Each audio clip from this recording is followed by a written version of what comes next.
ఓం నమో శ్రీ లక్ష్మీ వెంకటేశ్వరాయ శ్రీ మహాగణాధిపతయే నమః. ఉగ్రం వీరం మహావిష్ణుం జ్వలంతం సర్వతోముఖం నృసింహం భీషణం భద్రం మృత్యుర్నమామ్యహం. ప్రేక్షకులకి నమస్కారాలు తెలియజేస్తూ మనం మే నెలలో మన యొక్క రాశుల వారికి ఎలా ఉంటుంది అనే విషయం తెలుసుకుంటూ మనం మే నెలలో గ్రహాల యొక్క పరిస్థితి కూడా మనం తెలుసుకుందాం. మే నెలలో వృషభ రాశిలో గురుడు యొక్క సంచారం, కర్కాటక రాశిలో కుజుడి యొక్క సంచారం, కన్యా రాశిలో కేతువు, మీన రాశిలో రాహు, శుక్రుడు, బుధుడు, మేషరాశిలో రవి. ఆయన 15వ తారీఖు తర్వాత మరి వృషభ రాశిలో రవి యొక్క సంచారం. గురుడు వృషభ రాశి నుండి మిథున రాశిలోకి మే 15 నుండి ఆయన సంచారం. ఈ విధమైనటువంటి మార్పుల్లో మే నెలలో మన రాశి వారికి ఎలా ఉన్నది అనే విషయాన్ని మనం తెలుసుకుందాం. దానికి సులభమైన పరిహారముల ద్వారా మనం ఆచరించినట్లయితే తప్పకుండా మంచి ఫలితాలు ఉంటాయి. ప్రతి ఒక్కరికి కూడా వ్యక్తిగత జాతక ప్రభావం, ఖగోళంలో ఉన్నటువంటి గోచార గ్రహముల యొక్క ప్రభావం, 2 ప్రభావాలతో మనిషి యొక్క జీవన విధానం సాగుతూ ఉంటుంది. కాబట్టి మనం తప్పనిసరిగా ఈ గోచారము అంటే గ్రహముల యొక్క చారము. గ్రహాలంటే ఆకాశంలో వర్తమానంలో మే నెలలో సంచరించే గ్రహాలు ఎటువంటి ఫలితాలను ఇస్తాయి, మనం ఏ విధంగా చూసుకోవాలి అని భయపడవలసిన అవసరం లేదు. దానికి సులభమైన పరిహారాలు మనం ఆచరించి తద్వారా పాజిటివ్ వైబ్రేషన్స్ డెవలప్ చేసుకుంటూ మనం అనుకూలమైన ఫలితాలు పొందొచ్చు. ఇప్పుడు కూడా జ్యోతిషము అంటే బ్యాటరీ లైట్ల కాంతిని చూపిస్తుంది.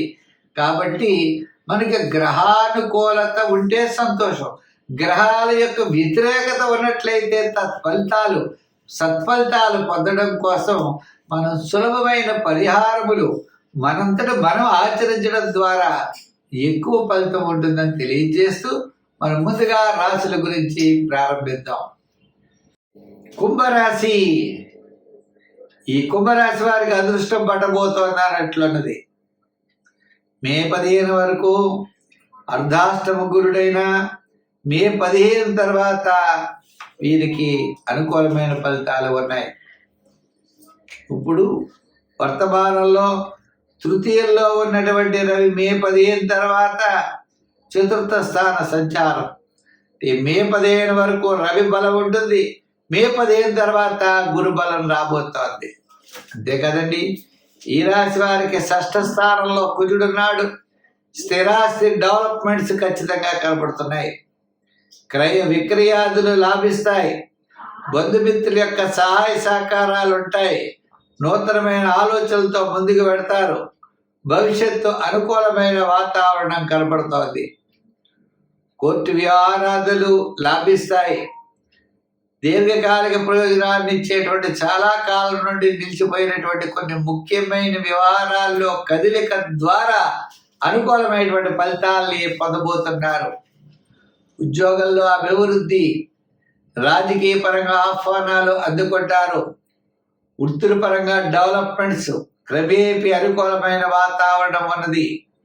విద్యార్థులకు రాబోయేది స్వర్ణ యుగం అన్నట్లుగా విద్యార్థులకి చాలా చక్కని ప్రయోజనాన్ని పొందగలుగుతారు. వ్యాపారాత్మకంగా మనం చూస్తే 15వ తారీఖు వరకు గృహోపకరణాలు, ఎలక్ట్రానిక్స్ వస్తువులు, 15 తర్వాత ఫైనాన్స్ సంబంధించినటువంటి బిజినెస్లు, నెలంతా కూడా రియల్ ఎస్టేటు, షేర్స్, ఐటీ రంగం వారికి చాలా అనుకూలంగా ఉన్నది. అంతేకాదండి, ఈ రాశి వారికి ప్రత్యేకమైన పట్టుదల ఉంటుంది.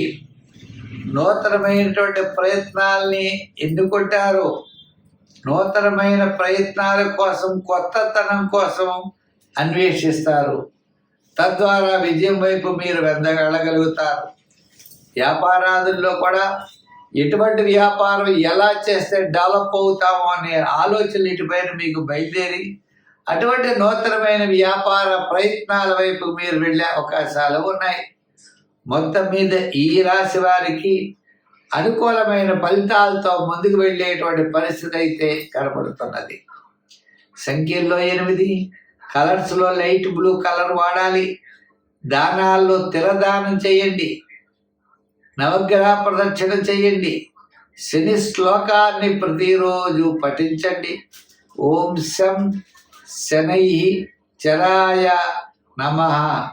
ఓం శం శనై చరాయ నమః అనే శని స్తోత్రాన్ని మీరు రోజు పఠించండి. తద్వారా కాకికి ఆహారం పెట్టచ్చు. శివుడి మన శని భగవానుడి యొక్క వాహనం ఎవరయ్యా అంటే కాకి పెట్టండి. తల్లిదండ్రులు లేనివారు పితృశాంతి చెయ్యండి. అమావాస్య లాంటి వదలకుండా బియ్యాన్ని దానం చేయడం ద్వారా కూడా మీరు విశేషమైన ఫలితాన్ని పొందగలుగుతారు. స్వస్తి. మీనరాశి. ఈ మీనరాశి వారికి మనం చూసినట్లయితే తప్పనిసరిగా మరి తృతీయంలో ఉన్న గురుడు చతుర్థ స్థాన సంచారం, ఆల్రెడీ రాశిలోనే శని, గ్రహాలన్నీ కూడా మిశ్రమైనటువంటి ఫలితాలు కనబడుతున్నాయి. అయితే ఆత్మస్థైర్యం కొంతలో కొంత మే 15 నుంచి మే నెలాఖరు వరకు అనుకూలమైన ఫలితాలు ఉంటాయి. కుటుంబార్థిక సంతానపరమైన వ్యవహారాలు, ఆత్మవిశ్వాసం, దృఢమైన విశ్వాసంతో ముందుకు వెడతారు. సూర్య భగవానుడు మే 15 తర్వాత మేషం నుండి వృషభ రాశి సంచారమే దీనికి ముఖ్య కారణం. మిగిలిన గ్రహాలన్నీ కూడా చాలా అనుకూలంగా ఉన్నాయి. పంచమంలో కుజుడు, మరి సప్తమంలో కేతువు, జన్మంలోనే రాహు, శని, వీళ్ళంతా. అందుచేత ఏ పని చేసినా చాలా నిదానముగా చేయాలి. ఉద్యోగస్తులు ఉన్నారనుకోండి, అధికారులతో జాగ్రత్తలు తీసుకోవాలి. రాజకీయ నాయకులు కూడా మాట్లాడేటప్పుడు, ప్రయాణాదులు చేసేటప్పుడు, వృత్తుల వారు కూడా నూతనమైన వృత్తులు చేయకుండా సామాన్యమైన వృత్తులు చేయాలి. గోచార రీత్యా ఈ రాశి వారికి మిశ్రమైనటువంటి ఫలితాలు ఉన్నాయి. ఒక్క సూర్య భగవాను అంటే దృఢమైన మనస్సు, అదే మిమ్మల్ని విజయం వైపుకి తీసుకువెడుతుంది. ఎంతో శ్రమతో కానీ విజయం దక్కదు. సులభమైన మార్గములు ఏమీ పనికిరావు. మీ ఆలోచనలు చాలా కరెక్ట్గా ఉండాలి. మీ ప్రణాళికలు చాలా కరెక్ట్గా ఉండాలి. ఉదాహరణకి విద్యార్థులు ఏదైనా టెస్ట్ రాయాలి అంటే చాలా కష్టపడాలి. ప్రణాళికలు చక్కగా సిద్ధం చేసుకోవాలి. ఏదో అలా వెళ్ళి పరీక్ష రాస్తామంటే ఉత్తీర్ణత అయితే చెందలేరు. ప్రణాళికబద్ధమైనది ఏదైనా సరే ఈ రాశి వారు విజయం సాధిస్తారు. ఏ ప్లాను లేకపోతే మాత్రం విజయం సాధించే అవకాశాలు లేవు. అంతేకాదు, ఆర్థిక ప్రణాళికలు కూడా చాలా అవసరం. ఎంత వ్యయం చేయాలో, ఆదాయం ఎంతో తెలుసుకుని చేయాలి. కొత్త కొత్త వ్యాపారాదులు పెట్టుబడి పెట్టడం, కొత్త కొత్త ఆలోచనలతో ముందుకు దూసుకు వెళ్ళడం, కనపడిన వాడికి హామీలు సంతకం మధ్యవర్తిత్వానికి సంతకాలు పెట్టడం, మనం ఏదో చేద్దాం అనుకునేప్పుడు చాలా ఇబ్బందులు ఫేస్ చేయవలసిన పరిస్థితులు ఉన్నాయి. అయితే మరి ఈ గ్రహాలన్నీ ఇలా ఉన్నప్పుడు మనం ఏ విధమైన అనుకూలమైన ఫలితాలు పొందగలం? ప్రమాదాల నుండి మనం ఎలా తప్పించుకోగలం? మన అభివృద్ధి వైపు ఎలా వెళ్ళగలం అన్నట్లయితే సంఖ్యల్లో 3, రంగుల్లో గోల్డ్ కలర్ వాడటం, ఆరాధనలో నవగ్రహ ఆరాధన, నవగ్రహ ప్రదక్షిణ చేయడం, నవధాన్యాల్ని నవగ్రహాల దగ్గర ఉంచడం, అవకాశం ఉన్నట్లయితే శని భగవానుడికి ప్రీతికరమైన తిలలు దానం చేయడం, సమీపంలో ఉన్న దేవాలయాలు ఉన్నట్లయితే అక్కడికి వెళ్ళి శనికి మీరు నూనె ఇవ్వడం, ఇటువంటి చేయడం ద్వారా విశేషమైనటువంటి ఫలితాలు మీరు పొందగలుగుతారు. స్వస్తి.